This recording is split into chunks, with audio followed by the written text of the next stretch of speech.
Welcome to the Heal, Thrive, Dream podcast, where trauma survivors become healthy thrivers. Each month, we'll feature a theme in the trauma recovery and empowerment field. To promote your recovery, healing, and learning how to build dreams, here's your host, Karen Robinson, transformational coach and therapist. Welcome to the Heal, Thrive, Dream podcast. Our guest today is Kathryn Z. Berg. She is the owner of Lotus Homeopathy Incorporated, and she is a certified classical homeopath. The thing that really drives Kathryn is solving problems and being an advocate for those who need help getting the problems solved. Kathryn has worked as a homeopath since 2001, and she used to be a volunteer lobbyist, the Minnesota State Legislature, for 10 years. She helped protect our health freedom laws, which enable her to practice and for you to use the services of all sorts of natural health practitioners. Kathryn, welcome to my podcast. Thank you for having me, Karen. I'm happy to be here. Awesome. Now, I know you have a wider, longer bio that counts for your other experiences. Is there anything that you want to share about your professional life going out of the gate here? I think the most important thing for your listeners is that I specialize in dealing with people who have trauma, PTSD, and that I conducted a study I would call it a preliminary study, to see how homeopathy can impact people with PTSD. And I think that's a really important thing for your listeners to know, that I was pretty impressed with the results. And was this with the military population? Am I remembering that right? Actually, I was looking for people from all over, and they seemed to fall into three categories. Military, and that's who we mostly heard about PTSD from when it first became a thing. And then first responders. Oh, yes. And then civilians. So the people in my study categorized into those three groups. I see. You're maybe not aware of this, but I worked for the Department of Defense for almost 17 years. Wow. Yeah. Okay. I'm pretty familiar with PTSD and what it looks like with our combat vets. Okay. Yeah. So so tell me a little more about our audience, a little more about the study, like what was significant and how does it influence your work now, maybe? Okay. As I said, when I did the study, I just opened it up to anyone who had a diagnosis of PTSD, and it shook into those three categories. With the military folks, there are basically about, again, some subcategories. And one of them, of course, is something that it was like a near-death experience. That's the one that we hear about the most, I think. And then there was also people who had PTSD that was guilt related, because they might have been in charge, they might have given the order where several of their people in their charge died. Exactly. Yeah. So that was another category. And then there was another person who had PTSD because he would see and witness the bodies come. And that almost overlaps with the first responder type PTSD, because the first responders would experience that as well. So that's what I found in terms of the military, though, that it fell into those categories. Yeah. And what did you do with your study's results? Okay. I didn't publish them or anything like that. I have testimonials that your listeners can go to on my website, and I can share a few stories with you, because that was part of being in the study, was they agreed to let me share their stories. So I'm happy to share some stories with your listeners. Yes. Before you do that, though, I'm very curious about a couple of things. I think it's wonderful that you did this. But why? Like, why the study? Why PTSD? Like, was there something from your past that made you really interested in this topic? Are you yourself a survivor? Not to say I haven't ever had trauma, but I would never have categorized it as PTSD. Okay. But if you go back to that introduction, I'm a problem solver and an advocate. And they're just, one time I was talking with a friend of mine and wondered, I was looking to do some other volunteer work when I got done volunteering as a lobbyist. And I couldn't quite decide what to do. And she told me, what you should do is find something to volunteer for that if you didn't volunteer, you would feel just terrible that you weren't able to make that kind of contribution. It was just too much for you to let it not be solved. And that's how I came up with doing a study on PTSD, is there are just too many of our military folks who commit suicide from PTSD. And I just find that unacceptable. And there needs to be a solution. And there isn't one. Because if there were, we would be seeing advertisements on television for it, for some drug. We know that there's not a lot of solutions for it. And I think that the solutions that are out there help some people, but not everybody. It's complicated. It is complicated. It definitely is. And so that's how I chose it, was that I just couldn't bear to not be able to provide a solution for it. So you've come up with a solution that you're finding helpful for people. Yes, classical homeopathy. Yes. Okay. Can you share, for those of us who are not as familiar, I can hardly barely say the word. I know a little bit from my clients and doing some of it myself, but I'm definitely not an expert. So anything that you can share to help me and the audience better understand is appreciated. Sure. Homeopathy's been around for a couple of hundred years, so it isn't something new. It was developed by Dr. Samuel Hahnemann in the late 1700s and early 1800s. He was a German physician who was disgusted by the medical practices of his time. So instead of practicing medicine, he translated medical textbooks. And sometimes if he disagreed with what was in there, he would put a note and say, I disagree, and here's why. And one of the things he ran into was, they said the reason that quinine was so effective in treating malaria was because it was so bitter. But Dr. Hahnemann, who spoke 6 or 7 languages and was, in addition to being a physician, was also a chemist. And by the way, the periodic table was much smaller than it is now back then. And he said, no, this can't be why, because I know 5 substances more bitter than quinine and they don't touch malaria, so that can't be the reason. And so what he did is he took a dose of quinine just to see what would happen. And what happened was he developed the symptoms of malaria. He didn't develop malaria because you have to have the protozoa to develop malaria, but he developed the symptoms of malaria. And so he stumbled upon this healing law called like cures, and this was recognized by Paracelsus and Hippocrates and all these great healers that came before him, this concept of like cures. And so he spent the rest of his life figuring out how he could turn these substances that might be actually hard on people and toxic to people in some cases into a healing modality. And so he did that by doing something we call potentizing. And potentizing is the way the remedies are prepared. And it's a long explanation, so I won't get into it. But it makes them safe and effective because it is prepared in a way that it is only energetic medicine. So all we're doing is getting the energy, the healing energy from it. And if you took one of these PTSD remedies and you didn't have PTSD, you might develop this kind of anxiety and stuff. But if we give it to someone who already has it, it helps the body heal itself. Does that make sense?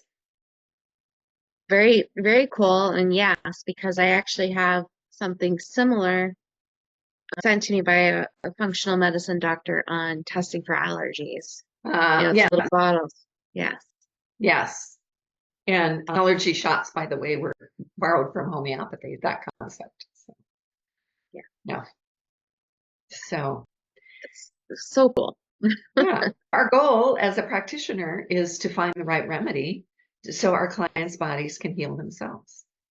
And sometimes it isn't real obvious what they need. Sometimes people don't want to speak out. or they don't know themselves very well, or something like that. So it's our job to poke and prod verbally to get the answers out that we need to be able to find the right remedy. And so is your work mostly one-on-one with clients, or do you ever do group sessions? I have a lot of questions.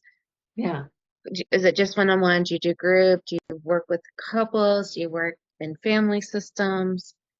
Do you teach classes and workshops? And I'll stop at that because you'll get my more. It's always one-on-one. Okay. Because it isn't therapy. It's not talk therapy. They're actually getting medicine, and we need them to be able to give us the right information.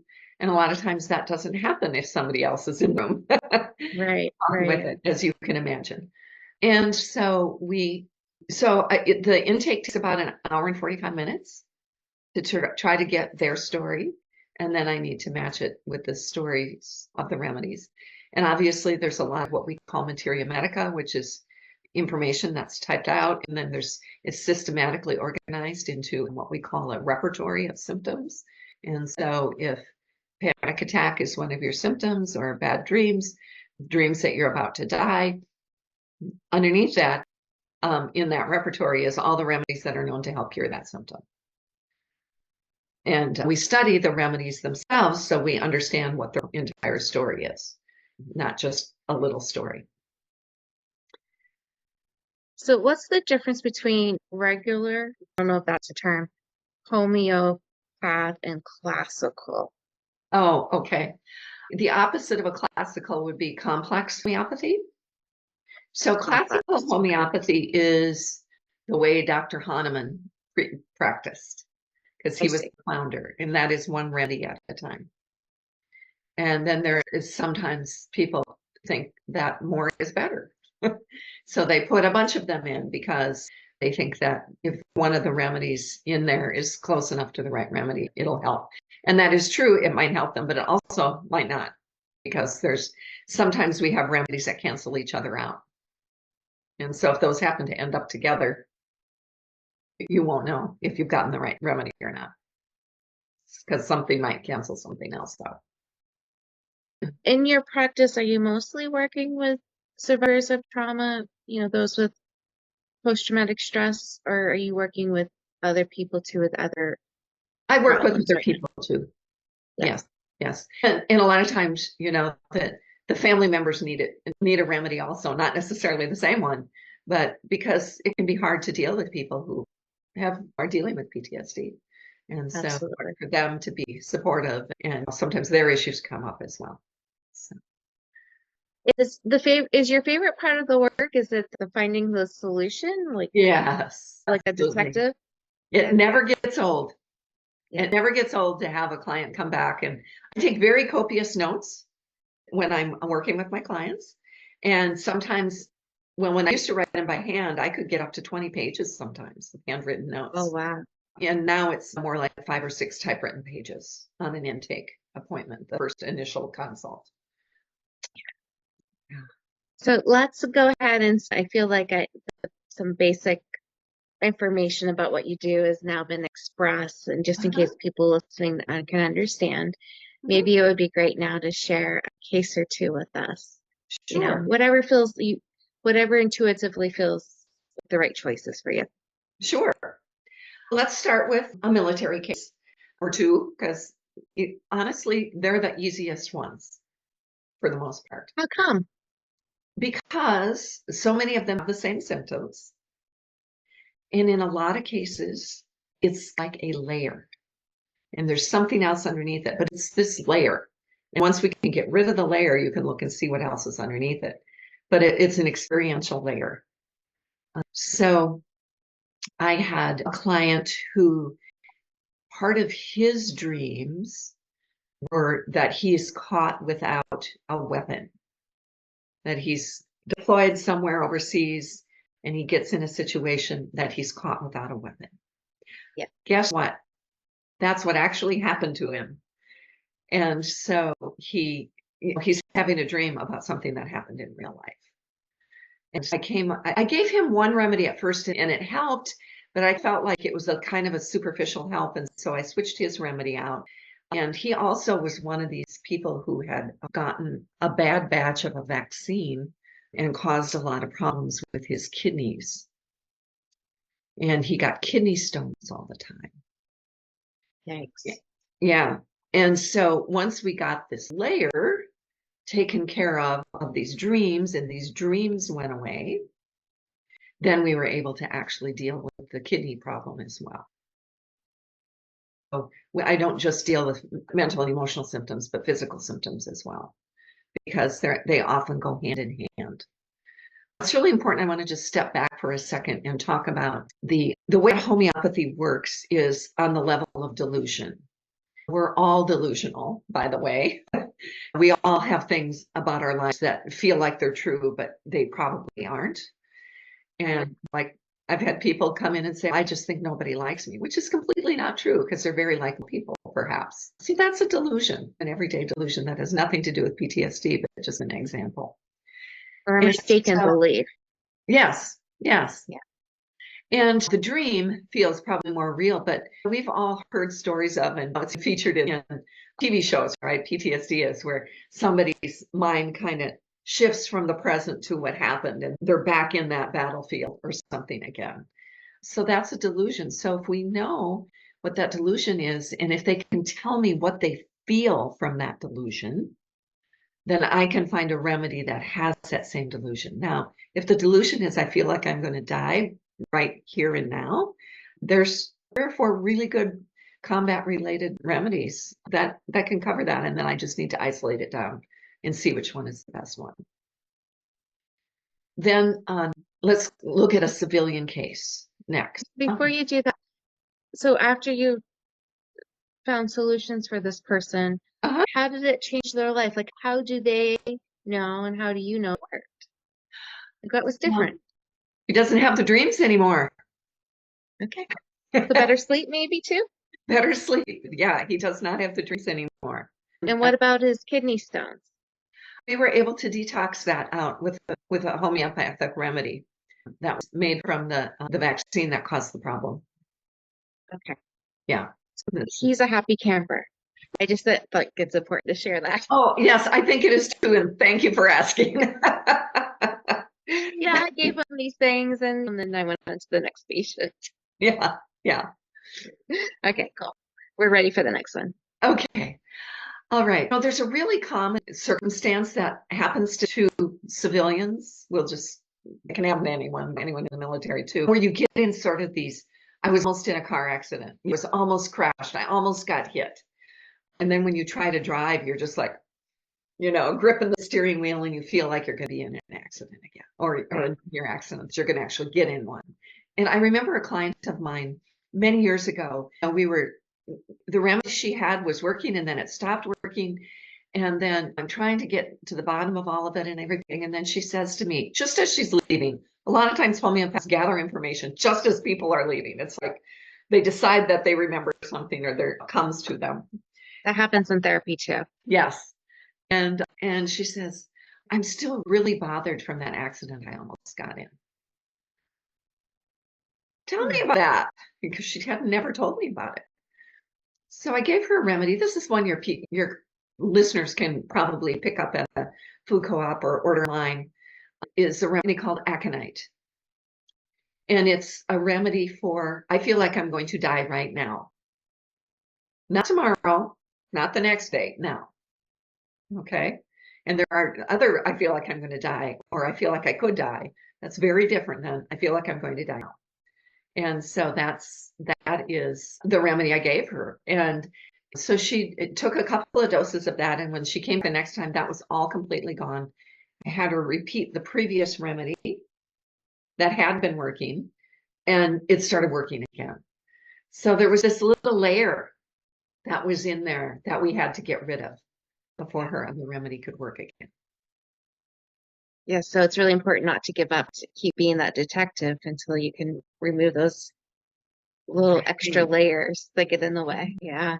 And a lot of times people think, oh, this isn't important, I don't need to mention it. But it's best not to be the judge of that yourself. Everything is a symptom. Yeah. And then I had a client who was a first responder, and she was an EMT. And by the time I was working with her, she had already stopped being an EMT because she just had so much trauma. And as she explained it to me, when you're a first responder, you are always working with people on the worst day of their life. Right. And Very hard job. unless they're coming to deliver your baby or something like that, because you can't quite make it to the hospital. Otherwise, it's the worst day of your life. You don't call the cops just to chat. You call the cops because someone has broken in or you've had your life threatened or something like that. She managed all of these symptoms, first by changing careers, second by drinking. And she would have almost a whole bottle of wine every single night. And she was also very angry. She would hold her anger in a lot, but then it would come out. And her testimonials on my websites. People can go find that. And I'll give you a link when we're done. I gave her one remedy first and it was okay. And then I switched to a remedy and that was the ticket. And she stopped drinking every night. Her mood was so much better. She wasn't angry all the time anymore. And it's interesting how anger is a response to so many things. And yeah, but if she wanted a glass of wine socially or something like that, it wasn't a problem. Because she wasn't addicted. She was just medicating herself. Yeah. I guess it's pretty fortunate she didn't become addicted. That's usually how it happens. That's right. Yeah. It's an amazing outcome. And some of the times, some of these stories, one of my other civilian stories was about a man who he worked in the oil fields in North Dakota. And he saw one of his coworkers die. And every time it got close to that anniversary, he was just a mess. And I gave him a grief remedy, a grief and shock remedy, a remedy for both, because watching somebody die obviously creates a lot of shock. I gave him a very high potency of it because it had been going on for so long, all of this trauma in his mind. And he just became a different person. Work went better for him. He didn't have a problem with any of the anniversary dates. And in fact, the anniversary date of that incident came a couple months after I gave him that remedy. And so it was a perfect test to see how it went for him. And it was fine. He got through the day just fine, unlike previous years. And that had happened like maybe 5 or 6 years before he reached out to me when he found out about my study. And his story is also out on my website. That's really cool that it helps grief too, because sometimes when something like that happens, it's not just grief, it's like that complicated grief. So that shock that you're talking about. Yes. Yeah. It definitely is. Yeah. Yeah. So Kathryn, what's next for you? What's your plans going forward? My plan is to keep helping people recover from PTSD. I am also starting my own podcast. So, Yay. yeah. So I'll be talking more about lots of different kinds of natural health things, not just homeopathy, but other things as well. And so if your listeners want to know when that's going to be started, they can go to my website and sign up to be on my email list or something like that. Yeah. Okay. Yeah, and you can also update me, keep in touch with me, and I'm happy to update the show notes for any new changes. Sure. Yeah, new books that come out or anything that you're offering, I can add in. Yes. Well, one of the things I can offer your listeners is I have a PTSD quiz that they can take. Okay. And a lot of times people don't know if they have PTSD or if they just experience trauma. And honestly, not everybody develops post-traumatic stress disorder. That's right. A lot of people, it depends on your personality and how you respond to trauma.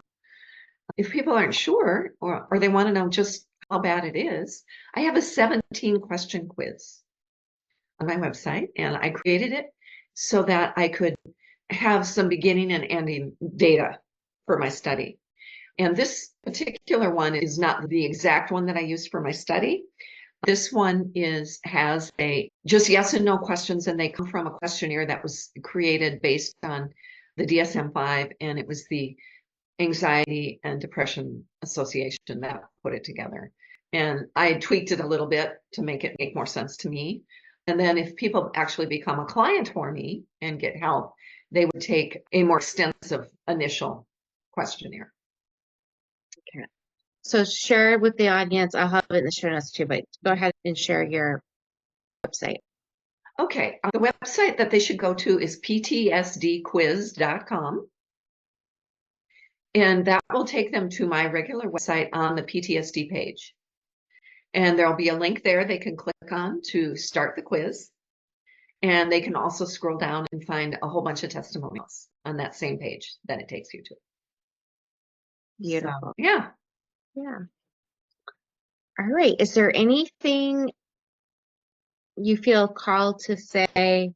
Sometimes our intuition says, oh, say this before you end the call. Is there anything like that happening for you want to share with our listeners before we stop the podcast? Sure. I think it's really important for people to understand that they can recover from PTSD. I did a non-scientific survey on Facebook, but I did it in 3 or 4 Facebook groups. I ran the same poll. And the results came out pretty much identical in every situation. And the question was simple. Do you believe you can recover from PTSD? That was the symptom. And I think you don't have to believe, but it sure helps you get better if you believe you can get better, regardless of the modality. But it's about 50-50. About half the people with PTSD do not believe they can get better or they can recover. And they can't. It's because a lot of times they've been living with it for so long and they've tried to get help at different places. It's not the right practitioner. It's not the right type of therapy or whatever modality. Because as not everything works the same for people. Right. Or they got frustrated and gave up. But yeah, it's really important to have hope. Yes. It is. It really is. And so they shouldn't give up. Your listeners should not give up. They can recover. Their lives can improve. Yeah, and if they've tried medications, it doesn't matter what you've tried. If you're not happy with the results, I hope that listeners look at the different people I have on my podcast and say, oh, is my intuition telling me that maybe this person might be a good fit? Because they get to know your style from how you're talking. Like, oh, maybe I should reach out to Kathryn to explore if this is going to be a good fit for me. This is exactly why I do this podcast. Is I love having healers talk about their different modalities. And sometimes we need more than one modality, and it's okay. Absolutely. In fact, one of the people in my group in my study found that the other modalities worked better for her once she had gotten a remedy. Yep. I believe that. Yep. Yeah. So. All right. Well, Kathryn, thank you so much for being a guest on our show today and providing both education and inspiration. I appreciate that. Thank you so much for having me on, Karen. And I think the work you're doing with doing a podcast like this is really important. Thank you. Thank you for listening in today. Please join us next week, same day and time. Also, I would love for you to check out my website, healthrivedream.com.